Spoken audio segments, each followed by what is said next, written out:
प्रभु ने हमें रचा, हमें बनाया, और जब हम पापों में बंधे हुए थे, गुमराह थे, बेसहारा थे, तो उसने हमें ढूंढा, हमें प्यार दिया और फिर हमें खरीदा। मसीह में मेरे प्रियो आप सभी को जय मसीह की। मेरे प्रियो, प्रभु का वचन कहता है कि हर एक घुटना टिकेगा और हर एक जीभ अंगीकार करेगी कि प्रभु यीशु मसीह ही परमेश्वर का पुत्र है।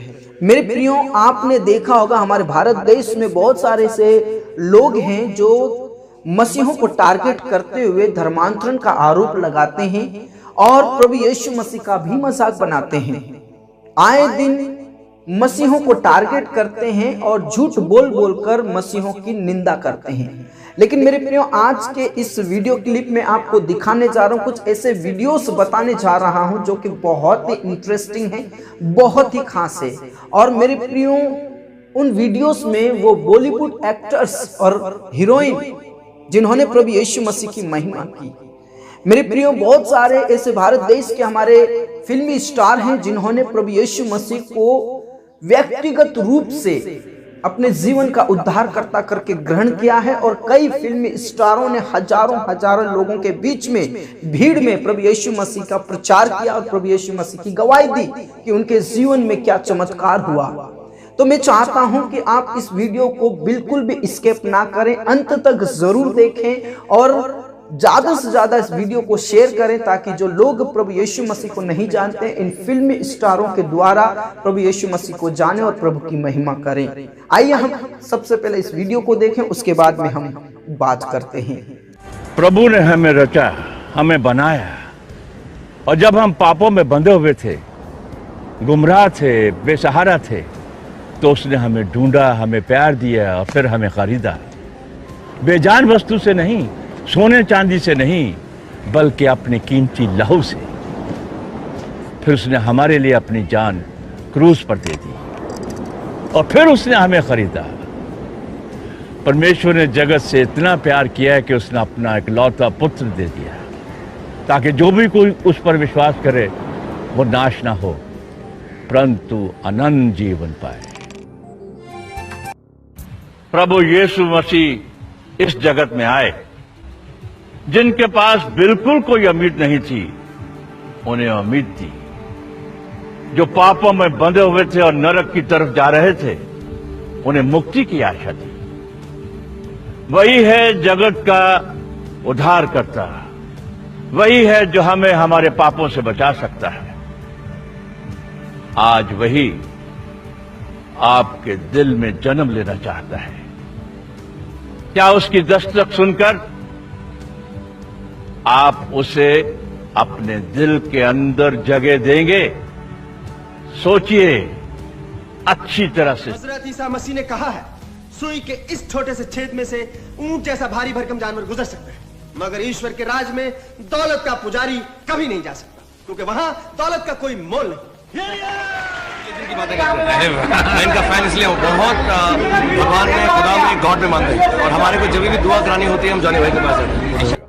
आप में एज ए पर्सन बहुत परिवर्तन आया, आपकी जिंदगी में आता है, मगर आपकी परिवर्तन से एक कहानी जुड़ी हुई है, एक हादसा जुड़ा हुआ है कि how from this happy go lucky comic actor की लाइफ में एक ऐसा किस्सा हुआ कि उसने आपकी थॉट प्रोसेस को भी चेंज कर दिया। It was about your son not being well. क्या था हुआ? उसको एक्चुअली ट्यूमर हो गया था यहाँ पे गले पे। कितने साल का था? क्या नाम? उसका नाम जेसी है। उसको हम लोग यहाँ नानावटी में ले गए थे, तो ट्यूमर ऐसा था, तो डॉक्टर ने कहा इसको मैं कर दूंगा। तो नीचे खड़ा रहे, जो को सुना दे रहे अपने दोस्तों को, 15-20 मिनट में करके आ जाऊँगा। 10 मिनट में बुला लिया ऊपर ऑपरेशन थिएटर में। ऊपर गया तो ये उसको काटा हुआ है, लेटा हुआ। बोले यार मैं ट्यूमर निकाल नहीं सकता हूँ क्योंकि ये नसों में जकड़ा हुआ है। बाय मिस्टेक एक भी नस कट जाए ये पैरालाइज हो सकता है साइड में, इसकी आंखों की रोशनी कम हो सकती है। और भी 3-4 बातें बताई, मैं क्या करूँगा? बोले तुम बोलो। बोले मैं क्या करूँ, मैं भी मुश्किल तो बंद करो, निकाल सीधा वापस सी दिए। वापस सी दिया बिना ट्यूमर निकाले? हाँ, नहीं किया ऑपरेशन। तो वापस सी दिए। तो फिर हम लोग आयुर्वेदिक इलाज करना शुरू कर दिए थे। वही 2-3 गोलियाँ खाता था दिन में, कुछ नहीं तो वो बोले मेल्ट हो जाएगा, फलाक हो जाएगा। वो छोटे से इतना बड़ा हो गया, इतना बड़ा हो गया। स्कूल में सब मजाक करते थे, ये कर वो कर, बहुत सब प्रॉब्लम था। क्या करें उसको, ऑपरेशन पर जाने सकते हैं, ये होगा फलाना होगा।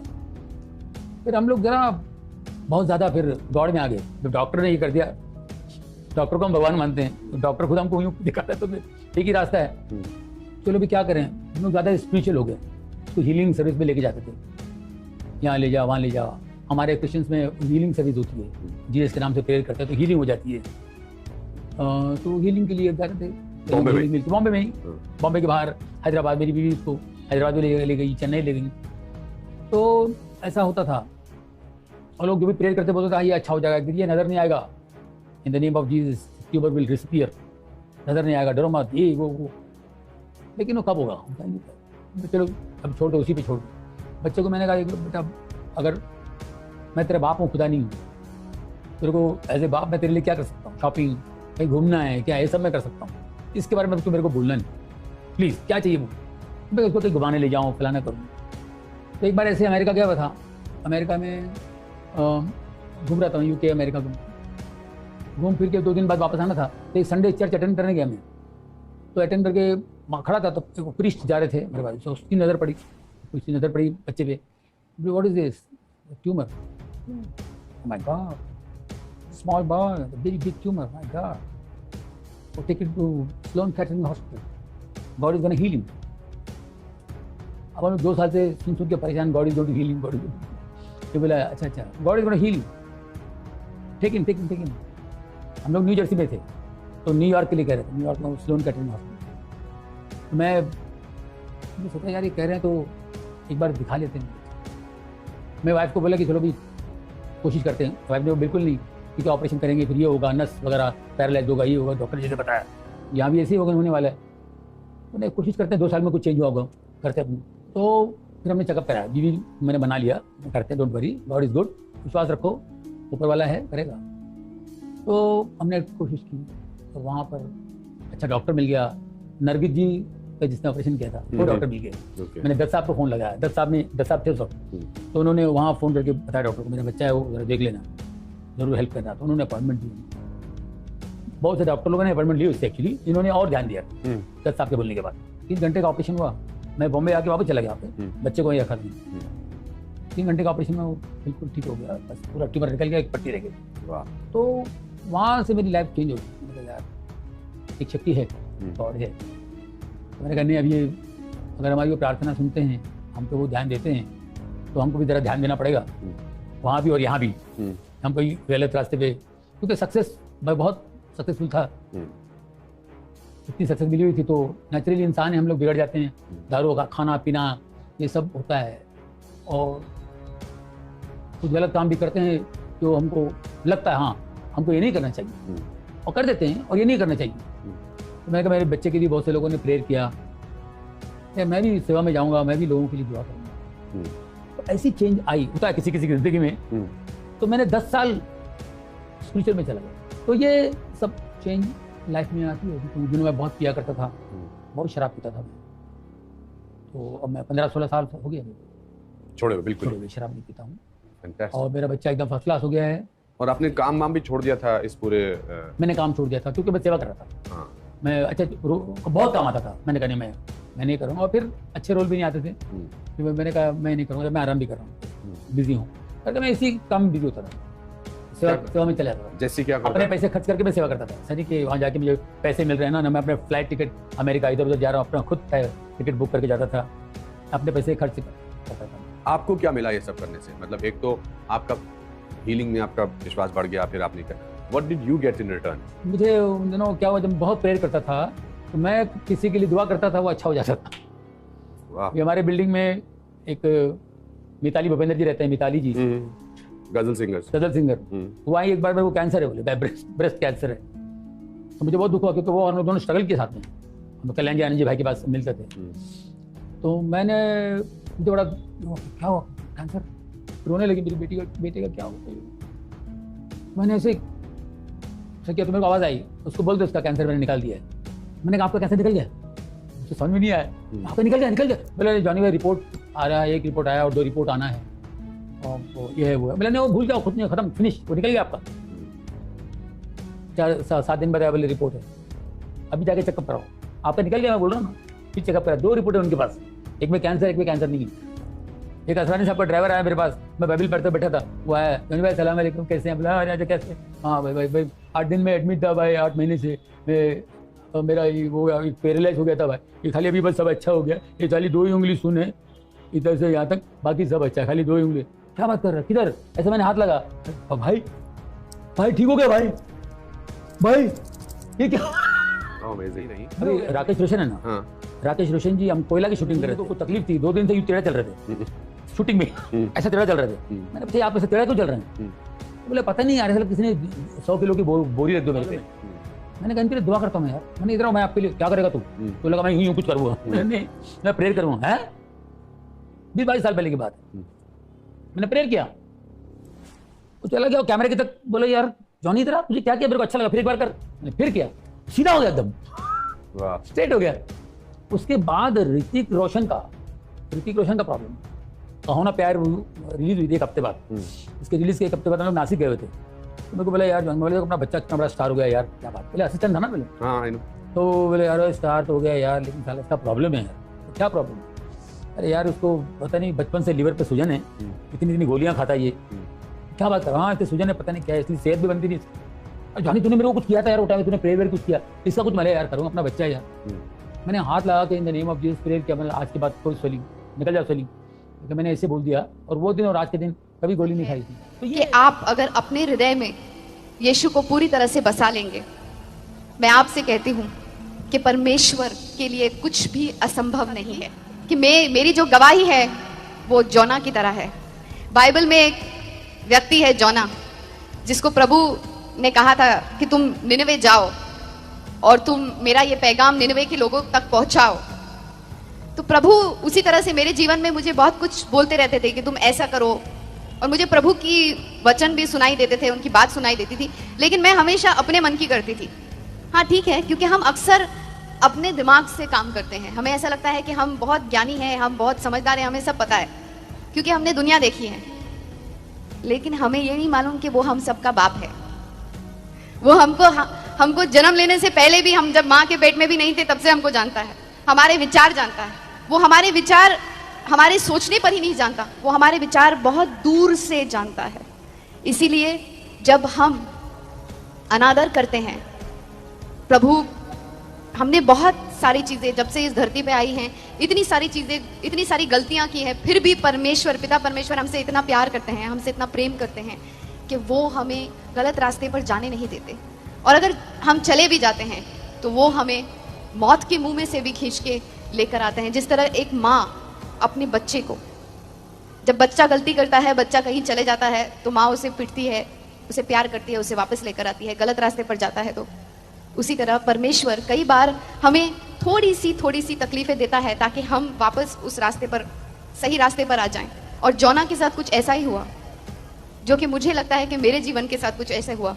वो निनवे जाने के बजाय अपने ही रास्ते पर कोई और जगह जाना चाहता था, और उसने जहाज लेके वहां से जाना शुरू किया अपने रास्ते पर। जब हम दुनिया में होते हैं, दुनियादारी के काम में होते हैं, तो ऐसी कई चीजें आती हैं हमारे सामने जो हमें लगता है नहीं, ये चीज से हमें ज्यादा फायदा होगा। फायदा या नुकसान, हम फायदे या नुकसान के तरीके से उसे देखते हैं। हम ये नहीं सोचते कि फायदा और नुकसान पाने के लिए हमें क्या करना पड़ेगा, हमें किसी को दुख पहुंचाना पड़ेगा, हमें किसी को ठेस देना पड़ेगा। हम ये सब नहीं सोचते, हमें ऐसा लगता है कि हमें ये चाहिए और हमें किसी भी कीमत पे ये मिलना चाहिए। वो शायद बहुत बड़ा कुछ खराब चीज ना हो, लेकिन कहते हैं ना, झूठ छोटा हो या बड़ा, झूठ झूठ होता है। उसी तरह से जब हम छोटी छोटी चीजें पर देखने जाएं, जब हम प्रभु को प्यार करते हैं और हम सोचते हैं कि प्रभु हम तुम्हें प्यार करते हैं, हम तुम्हें जानना चाहते हैं, तो प्रभु बस हमारे दरवाजे पर खड़ा है, ठोक रहा है, हमें बस दरवाजा खोलने की देर है और वो अंदर आएगा और हमें एक सही रास्ता दिखाएगा। तो जोना जिस तरह से निनवे के बजाय कहीं और जा रहा था, उस तरह से मैं भी अपनी जिंदगी में कहीं और ही जा रही थी, अपनी मन की मर्जी की चीजें कर रही थी। तो प्रभु ने कहा ठीक है, अब इसको सही रास्ते पर लाने के लिए क्या हो जाता है, जब हम अपने रास्ते पर जाने लगते हैं तो शैतान का राज्य है, दुनियादारी में तो शैतान का ही राज्य है, और जब हम शैतान के राज्य की तरफ चलने लगते हैं तो प्रभु हमें वापस खींच के वापस लाना चाहता है। तो प्रभु ने जोना को वापस लाने के लिए वो पानी में जहाज में जा रहा था, तो उन्होंने जहाज में एक वो पानी में तूफान लेकर आए और तूफान में पूरा जहाज हिलने लगा और जहाज के लोग डर गए और उन्होंने अपने भगवान को याद किया, उन्होंने अपने लोगों को याद किया, जिन भगवानों को वो मानते थे सबको याद किया, लेकिन कुछ नहीं हुआ, तूफान नहीं थमा। फिर उन्होंने पर्चियां डाल के पूछा कि ये कौन है, और फिर जोना का नाम निकला। और फिर जोना का नाम जब निकला तो उन्होंने जोना से पूछा कि तुम्हें पता है कि ये सब क्यों हो रहा है और कैसे हो रहा है? तो उसने कहा कि हाँ, ये वो प्रभु, मेरा प्रभु कर रहा है जिसने ये आसमान और जमीन बनाई, जिसने ये समुंदर बनाया, और वो ये कर रहा है। तो कभी कभी प्रभु भी हमारे जीवन में ऐसी छोटी छोटी उथल पुथल करते रहते हैं ताकि हम सीधे रास्ते पर आ जाएं। बट ज्यादातर जो हम हमेशा ही प्रभु को हर चीज के लिए दोष देते हैं वो सही नहीं है, क्योंकि बहुत सारी चीजें, और मैं कहती हूं कि 90 से भी ज्यादा प्रतिशत चीजें जो हमारी जिंदगी में गलत हो रही होती हैं, ज्यादातर वो सब शैतान कर रहा होता है। लेकिन प्रभु सिर्फ हमें सुधारता है। प्रभु चाहते हैं, प्रभु को क्रोध भी बहुत है, लेकिन प्रभु में बहुत करुणा है। वो हमें बहुत चाहते हैं, वो हमें बहुत प्यार करते हैं, इसीलिए उन्होंने अपने इकलौते बेटे की बलि चढ़ाई हमारे लिए। और उस बेटे ने हम दोनों के बीच में जो एक सेपरेशन हो गया था, जो एक अंतर हो गया था हम दोनों के बीच में, परमेश्वर और हमारे बीच में, उस अंतर को उन्होंने अपने लहू बहा के खत्म किया। और जब प्रभु ने मुझे छुआ, जिस तरह से जोना वो बोट में जा रहा था, वो शिप में जा रहा था, वो जहाज में जा रहा था, और जब वो जहाज के लोगों ने उससे पूछा और उसने बताया कि उसका प्रभु ये सब कर रहा है, और उसको जब उन्होंने जहाज से बाहर फेंका, उसको प्रभु ने एक बड़ी सी मछली के मुंह में डाल दिया, और वो 3 दिन और 3 रात तक उस मछली के मुंह में होता है। और जब ऐसी स्थिति कभी हमारे जिंदगी में आती है, कुछ स्थितियों को हम बता नहीं सकते, बयान नहीं कर सकते। मेरी भी स्थिति कुछ ऐसी हो गई थी, पर प्रभु ने मुझे आकर जब छुआ तो मुझे लगा कि प्रभु इतना विशाल है कि वो कहीं पर भी, चाहे हम पाताल में चले जाएं या समुंदर में चले जाएं या कब्र में चले जाएं, या प्रभु हमारी आवाज कहीं पर भी सुनता है। और जोना ने रोक कर प्रभु को पुकारा कि मुझे माफ कर दो, मैं ऐसा फिर नहीं करूंगा, मुझे यहाँ से निकालो, मैं वही करूंगा जो आपने कहा है। और फिर मेरे साथ भी कुछ ऐसा ही हुआ कि मैंने कहा प्रभु माफ कर दो, मुझसे गलती हो गई, मैंने कुछ गलत किया, मैं वापस जो आप कह रहे हैं मैं वैसा ही करूंगी, मुझे आप बचा लो, मैं मुसीबत में फंस गई हूँ। तो प्रभु ने मुझे एक बार फिर उस मुसीबत में से निकाला। और तब जब उन्होंने निकाला तो मेरी जिंदगी पूरी तरह से बदल गई, क्योंकि यीशु ने जब मुझे छुआ है। मैं जिंदगी में मैंने बहुत कुछ किया है। मेरी मम्मी मुस्लिम है, मेरे डैडी हिंदू हैं, और मैं क्रिसमस पे पैदा हुई, तो नेशनल इंटीग्रेशन मुझ में है। मैंने बहुत सारे तरीके अपनाए प्रभु तक पहुंचने के लिए, पर वो कहते हैं ना कि यीशु के द्वारा ही पहुंच सकते हैं उनके पास, दूसरा कोई तरीका नहीं है, क्योंकि हम लोग सब ही अपवित्र हैं। हम में से एक भी ऐसा नहीं है जो पापी नहीं है। हाँ, छोटा पाप हो या बड़ा पाप हो, पाप पाप ही होता है। तो हम में से एक भी ऐसा नहीं है जो अपवित्र नहीं है, क्योंकि परमेश्वर इतने पवित्र हैं कि सिर्फ उनका बेटा, सिर्फ यीशु मसीह हमको उन तक पहुंचाता है। और इसीलिए जब मैंने उस सच्चाई को जान लिया और यीशु को अपनी जिंदगी में अपनाया, तो मेरी जिंदगी में इतना सुकून और शांति आई कि मैं वो शांति और सुकून को बयान नहीं कर सकती हूँ। मेरी जिंदगी में सब कुछ था, नाम था, शौहरत था, पैसा था, सब कुछ, ऐसी कोई चीज नहीं थी, लेकिन वो शांति थी जो थोड़े क्षणों के लिए थी, फिर थोड़े क्षण के बाद फिर कुछ और हो जाता, फिर वो शांति बिगड़ जाती। लेकिन जब यीशु ने मेरे जीवन में, जब यीशु आए, तो उन्होंने मुझे ऐसी शांति दी कि वो शांति को आज तक मैं भी नहीं समझ पाई, वो मेरे भी समझ के बाहर है। That peace which surpasseth all understanding, वो शांति, वो सुख। और जब शांति होती है ना, तो वो शांति सिर्फ एक घटना नहीं होती, सिर्फ एक हैपनिंग नहीं होती, लेकिन वो जिंदगी जीने का एक मकसद हो जाता है, वो जिंदगी जीने का एक तरीका हो जाता है। इट्स लाइक अ लाइफस्टाइल, जीवन शैली हो जाती है। तब जाके वो शांति हम, पॉल और साइलस, जब वो दोनों प्रिजन में थे, उस वक्त अपोस्टल पौलुस के पास कोई होप, कोई आशा नहीं थी कि वो बाहर निकलने वाले हैं, लेकिन उन्होंने हम सबको एक ही चीज सिखाई कि किसी भी परिस्थिति में तुम आनंदित रहो, प्रभु की महिमा करो, प्रभु की स्तुति करो, और कोई भी स्थिति हो, अगर तुम आनंदित रहोगे तो कोई तुम्हारा कुछ नहीं बिगाड़ सकता। अगर प्रभु का हाथ तुम्हारे सर पे है, वो आनंद जो तुमसे कोई नहीं छीन सकता, वो आनंद जो तुमसे कोई नहीं ले सकता, वो आनंद जो तुम खुद भी नहीं समझ सकते, वो शांति जो तुम खुद भी नहीं समझ सकते कि तुम क्यों इतने आनंदित हो। कभी कभी मेरे दोस्त, जब मैं कोई अवार्ड फंक्शन पे जाती हूँ, और मैं अभी 2 साल से परमेश्वर के वचन में बहुत ज्यादा ध्यान दे रही हूँ, मैंने 9 से भी अधिक भाषाओं में काम किया है, 125 से भी ज्यादा फिल्मों में काम किया है, पिछले 20 साल से मैं काम कर रही हूँ, मेरी उम्र मत पूछना कोई भी। लेकिन प्रभु कहते हैं ना कि प्रभु की महिमा में है और प्रभु में है तो हम हमेशा हरे भरे रहेंगे, हम कभी बूढ़े नहीं होंगे। तो मुझे लगता है मैं फ्रीज हो जाऊंगी टाइम में, पर मुझे फिर भी लोग समझते हैं अरे ये तो कोई काम नहीं कर रही है, फिर क्यों खुश है ये। लेकिन जब हम कभी इतना काम करते हैं, और मेरे दोस्तों को मैं मिलती हूँ जिनके पास सब कुछ है, बहुत कुछ है, इतना है कि उनके साथ पूछते भी खाएंगी तो बस नहीं होगा, फिर वो बेचारे दुखी रहते हैं।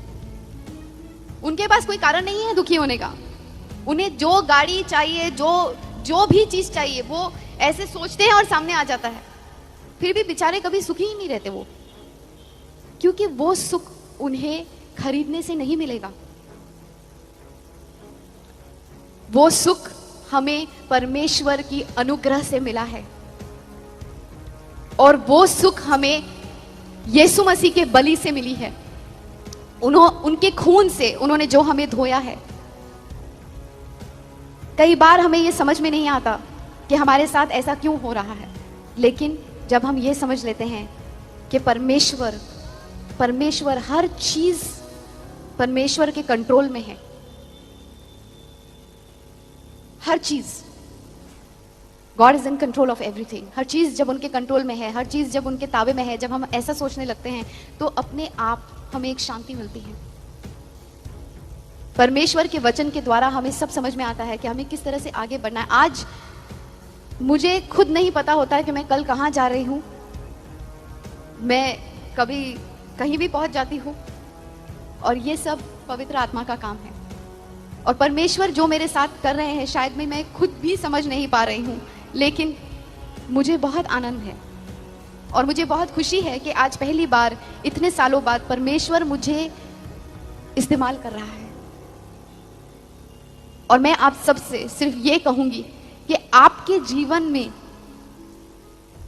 आपके अपने जीवन में आपको ये सवाल अपने आप से करना चाहिए कि मैं परमेश्वर के लिए किस तरह इस्तेमाल हो सकता हूं या हो सकती हूं। हम हमेशा अपने बारे में सोचते हैं, अपने बारे में हम हमेशा ये सोचते हैं हमारा क्या होगा, हमारे परिवार का क्या होगा, आसपास के लोगों का क्या होगा। लेकिन जब हम अपने आप में से निकलकर एक प्रेम भाव में, जब हम प्रेम भाव में जाते हैं, एक दूसरे से प्यार से रहते हैं, एक दूसरे से बर्ताव करते हैं। फिल्म इंडस्ट्री ने मुझे बहुत अच्छी अच्छी बातें भी सिखाई है। मुझे उन सब लोगों का प्यार मिला है, अनजाने लोगों का प्यार जिनको मैं जानती भी नहीं, और आज मैं जहां पर भी जाती हूँ मुझे ऐसा लगता है यही मेरा घर है। और परमेश्वर की उपस्थिति में हमेशा हमें ऐसा ही लगता है। मसीह में हम सब भाई बहन हैं। यीशु मसीह ने कहा है ना कि मेरे रिश्तेदार वही हैं जो मसीह में है। इसीलिए मेरे भाई बहन, मेरे घर बार, मेरे रिश्तेदार आप सब हैं। और मैं सबसे यही कहूंगी कि अमन और शांति कोई भी मजहब का नहीं होता, कोई भी जात पात उसमें नहीं आता।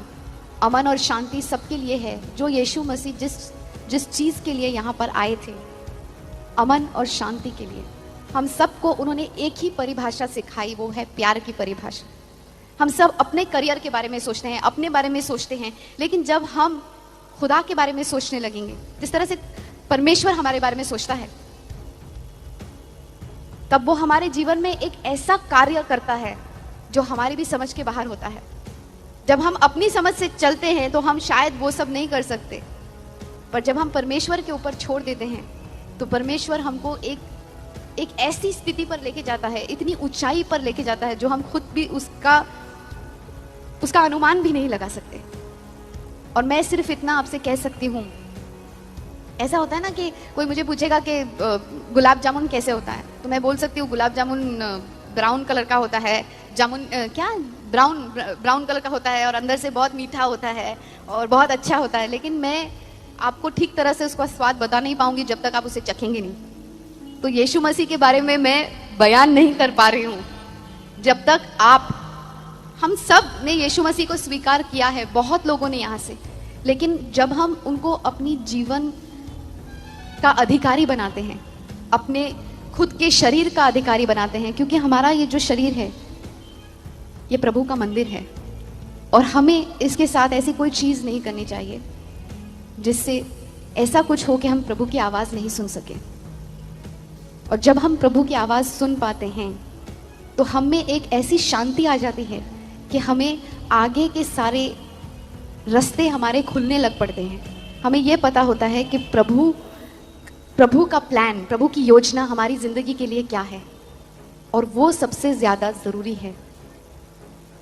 और जब हम उस शांति को पाते हैं जो प्रभु की शांति है, जब प्रभु के चेले ने उन शांति को पाया था, उस शांति को पाया था, तो उन्होंने जाके जगत भर में प्रभु का पूरा वचन फैला दिया था और वो भी शांति के लोग हो गए थे और शांति ही शांति फैल गई थी।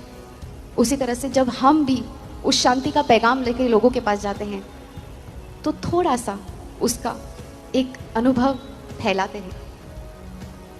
और प्रभु के वचन में बहुत शांति है, उसे पढ़िए और उस पे अध्ययन कीजिए, क्योंकि आपकी ज़िंदगी की हर समस्या, आपकी ज़िंदगी की जो भी प्रॉब्लम है, जो भी कठिनाई है, जो भी दर्द है, जो भी पीड़ा है, जो भी तकलीफ है, वो सारा कुछ आपको वचन द्वारा सब कुछ समझ में आ जाएगा।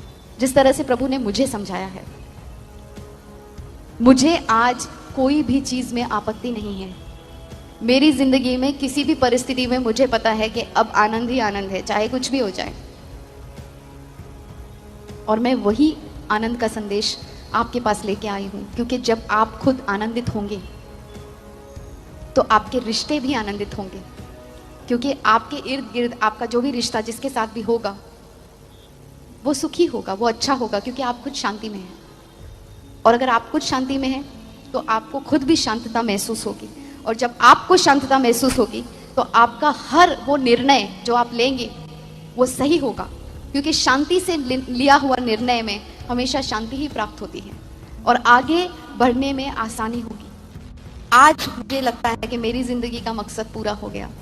उनके साथ अपना रिश्ता बनाएं, और जब आप उनके साथ एक रिश्ता बनाएंगे आपको हर चीज़ का जवाब जिंदगी में मिलेगा, जिस तरह से आज मुझे मिल रहा है। अगर आज मैं परमेश्वर के साथ समय नहीं बिताती तो मुझे कुछ अजीब सा महसूस होता है। मुझे ऐसा लगता है कि मैं बहुत कुछ खो रही हूँ। అంటే నేను బైబిల్ నుంచి నేను నేర్చుకున్న ఒకటి చిన్నప్పుడు తనను తాను తగ్గించుకున్నవాడు హెచ్చింపబడునని ప్రతిసారి నేను జై హింద్ అని అంటాను. అది నేర్పించింది నాకు ఒక క్రిస్టియన్ టీచర్ నేర్పించారు సౌదీలో అని చెప్పి. ఆవిడ నేను అమ్మ అంటాను.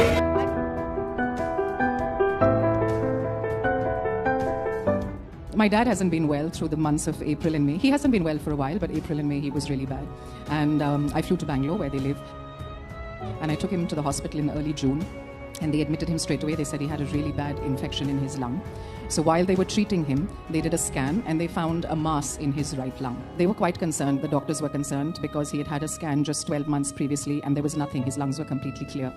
So the concern was whatever was growing had grown very rapidly, and the concerns were quite genuine. So they needed to do, obviously, a biopsy on it, but they couldn't because my father's been a heart patient for 35 years and he's been on blood thinners and things like that. So they said, we're going to wait, we're going to treat him for his infection, we'll wait 2 weeks, we'll take him off his blood thinners, and then we'll do a bronchoscopy and see how it goes. So obviously for us, my father's 77 years old, and this was a very hard thing to take. And at that point of time, they said, looking at the shape, the size, the fact that there are some lymph nodes next to it, we're giving it a 50-50% chance. And I called Pastor Shekhar, I called Pastor Larina, and my mom-in-law, and I said, please pray for us, because I don't want to put my dad at 77 through chemo and radiation and things like that. And when they did the scan before that, they found that there was no change in shape or size. So they said, okay, this looks pretty bad, and we're going to do it. So when they did the bronchoscopy, they couldn't get anywhere near the mass because every time they were scraping the lung, the inside of the lung, he was bleeding internally because of being on blood thinners. So they said, we have to stop, we're not going to do it now. When they did the scan, they found again that the mass was the same size. So then they upped the chances. They said that now it looks like it's 70-30%, 70% malignant, 30% not. And I know Pastor sent out messages to prayer groups, to you, to the church, to ask you all to pray for us. And I've never prayed so hard in my life. I walked 100 kilometers and prayed every step of the way. I did a walk to Santiago de Compostela, which is the burial place of St. James. And I meditated on something that Pastor had said here in this church on a Sunday that I had come in. And he said, we're human, and our vision is limited, and our thoughts are limited. And he said, don't focus on the doctor's reports, don't focus on our reports, but focus on the report of God, because his report and his vision is completely different from what we might see. And yesterday was Dad's scan, because they had said, since they couldn't do it through the bronchoscopy, they said they would do a scan and then they'd do a guided CT scan biopsy, so they'd put a needle into his lung and then take out some of the mass. So yesterday was his scan, and God's report says that the mass has shrunk significantly.